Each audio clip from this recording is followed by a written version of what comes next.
So that video spawned a movement that we've never seen the likes of, at least in my current history. So I've been a cop 30 years. Folks to know, even from here in Arizona, that we stand with the folks in Minneapolis, but we got problems like that all over this country. From a law enforcement perspective, no one trains you to do that. There is no training that tells you to engage with someone like that who's passively lying on the ground. It hurt my heart to see that. And then in talking to both of my sons, 26 and 27, they were baffled and in disbelief, and talking to my husband, baffled and disbelief. So it's just surreal and unbelievably disgusting. The level of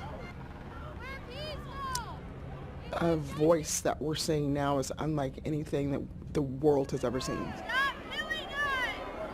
So it is a moment in time for us to take pause, for us to listen, but I also want the public to listen to us too, because this is an us conversation, not an us versus them conversation. It's an us, it's a we conversation.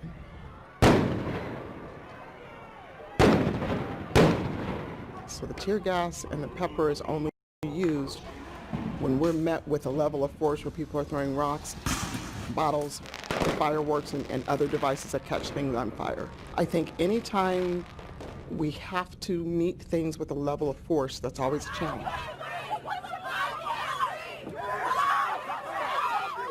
But I will say this, we're always willing to sit at the table. You know, you saw the guys take a knee yesterday. That's representative of the majority of the Phoenix Police Department. It's a pure show of peace. I couldn't tell you that any of those folks who knelt yesterday had the idea in their mind that at 8 o'clock last night that they were going to kneel, but because we lead with heart, so at that moment and at that time with that crowd, it just felt right to them, and it showed support. And thankfully, that was one of the first nights in a very long time that we were able to get home prior to 3 o'clock in the morning. Our street! Our street! Our street! So there was no destruction. People got to exercise their voice, and we always talk about exercising your voice and having the public be able to do that and do that safely. Yesterday was a perfect example of that. If there are more protests, it would be great for them all to end the same exact way. Prohibits any person from knowingly failing or refusing to obey this order. I am concerned, I'll be honest with you, about what's coming later. As Floyd will be buried in Houston next week, what does that look like?